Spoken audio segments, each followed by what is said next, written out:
Alright guys, welcome to this page of the notes. Now what we're going to do is we're going to go ahead and look at how you use determinants to find the area of a triangle. Really interesting. And I kind of work through it here in this box, showing you the formula and then of course an example. So here's the way that it's going to work.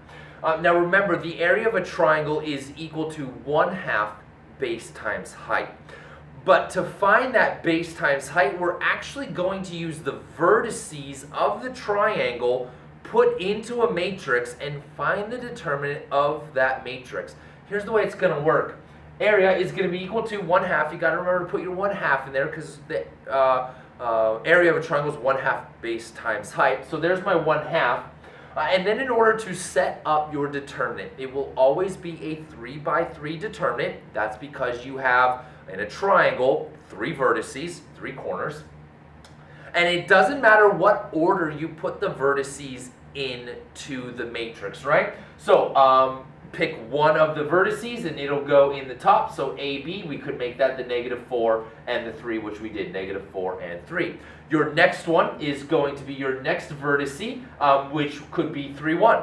So we plug a 3, 1 in for that guy. My last vertice, my last corner is -2, -2, which goes in right here. Now, because I have 3 rows, right? 3 rows because I have 3 corners, I can only find the determinant of a square matrix.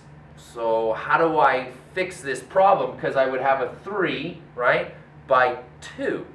I can't find the determinant of a 3 by 2. I know what I'll do. Add a column of 1s, right? Because 1 times any number is that number, right? Multiplying by 1 doesn't change anything, right? So now I've added a column of 1s. I now have a 3x3 matrix, which I can find the determinant of. That determinant will represent the base times the height. I multiply it by 1/2 and I find the area of my triangle. Let's go ahead and give this a try so you can see how it works. What I've got for you here is a diagram of a triangle. So let's go ahead and write out our vertices, set up our determinant, and see how this goes. All right, my first one is going to be 4, 12. So I have the vertice 4, 12. My next one, I've got -2, 8. -2, 8. And my last one, I've got 0, 0. Oh yay, zeros. We like zeros in our matrices. That makes the math easy. Here we go. Area is going to be equal to 1/2. And then my determinant. So I'm going to have, let's see, it's going to be, oh, actually, hang on. I apologize. I'm going to need a little bit more room than that because remember, I got to do my diagonal. So let me get myself just a teeny bit more room here. That way I'm not running over myself. That'll do it. Okay. 1/2. And now my determinant. Now I'm going to have 4 minus 2 and 0. I'm going to have 12 and 8 and 0. And then remember, to make it a square matrix, I need a final column, which we're going to make all 1s. So now I have set up my 3x3 determinant. In order to find the determinant, I'm going to use the diagonal method, which means I have to rewrite the first 2 columns outside of my determinant. So let's go ahead and do that.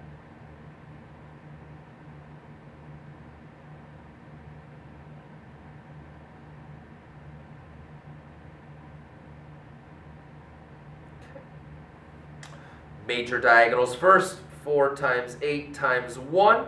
I get, let's see, what do I get? I get 32. 12 times, oh awesome, love those zeros. That's going to be a 0. Looks like I got another 0 after that. So there's another 0 and we wind up with 32. Go the other direction. Yay, zeros. 0. You want to do a little happy dance every time you see those zeros.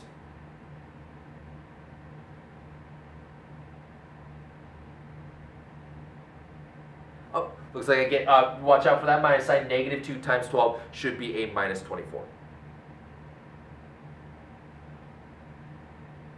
All right, well, after all of that, I wind up with negative 24 as my top number.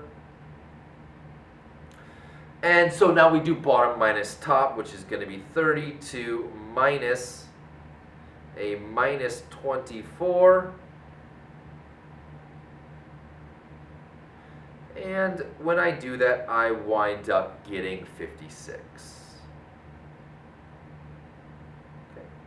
Well, now what I've found is I have found the determinant of my 3 by 3 square matrix, but I'm not quite done yet. Remember, area is equal to 1/2 times the determinant. So what I've got to do is multiply that 56 by 1/2, and then I will have found the area of my triangle, which 56 multiplied by 1/2 is going to be 28.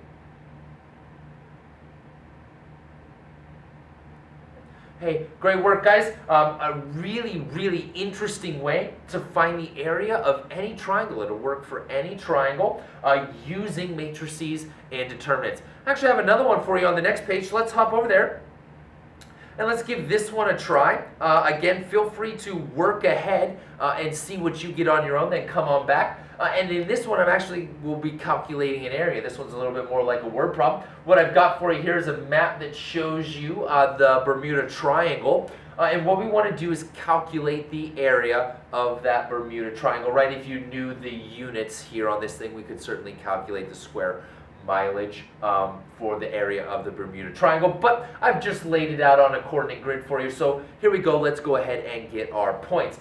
This top corner over here is going to be at x equals 1, 2, 3, 4, 5, 6, 7, 8, 9. So 9 positive 1, 2, 3, 4, 5, 6.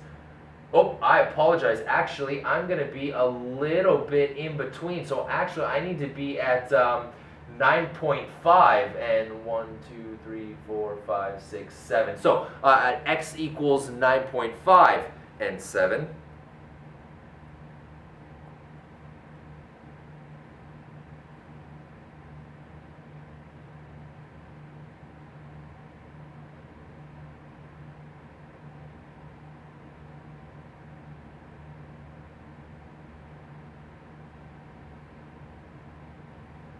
My next one is going to be at x equals 1, 2, 3, 4. So 4, 1, 2, 3, 4, 4.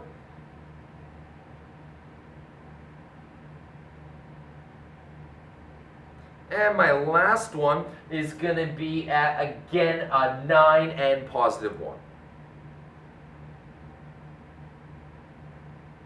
Right. Let's go ahead and set up our area equation.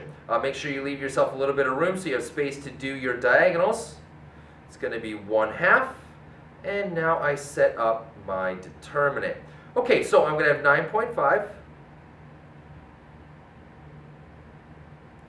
4, and 9, 7, 4, and 1. Then remember, to make it a square matrix, I need one more column of numbers, which we'll use ones, because 1 times anything is just that number. So now I've set up my area equation. In order to evaluate the determinant, I need to rewrite my first 2 columns.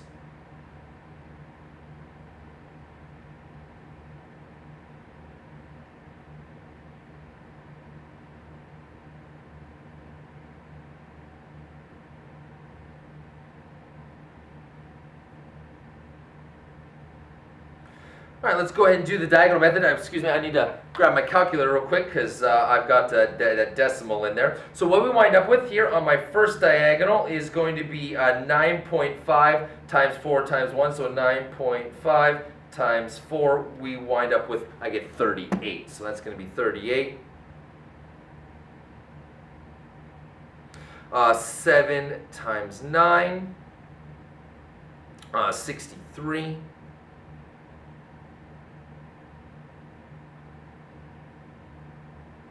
And 1 times 4 times 1 should just be a 4. add them up, and I get 105. 38 plus 38 plus 63 plus 4, 105. All right, let's go the other way. 9 times 4 times 1, I get 36.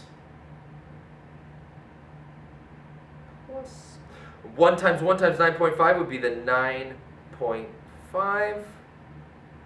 And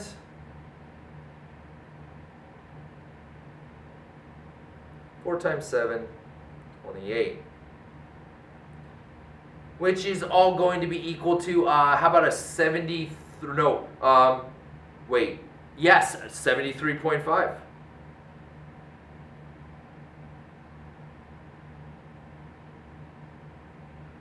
Okay. I'm going to do bottom minus the top number, so 105 minus 73.5. And again, let me double check this on my calculator just to make sure I did this right, so I get the same thing you get. 105 minus 73.5. I wind up with 31.5.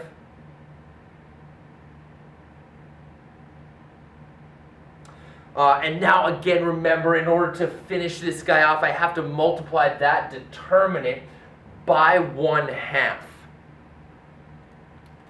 And so what we wind up getting, or at least what I wind up getting, hopefully you get the same thing on your calculator. Let me slide up a little bit so I got just a teeny bit more space.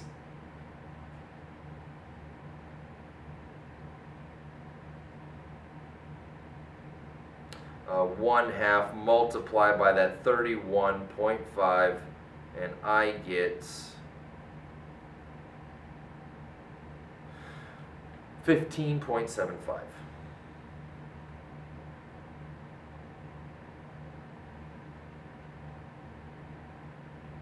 Now again, whatever the units would happen to be on my graph, I wasn't given any, so I can't include units. But if I had the units, I would certainly know the area of what we found, the Bermuda Triangle. Because fascinating way to find the area of triangles. I hope you really like it. I certainly enjoyed it. But now it's time to do Cramer's rule. So head on over to the next page of the notes. We'll get started on Cramer's rule. I'll meet you guys there.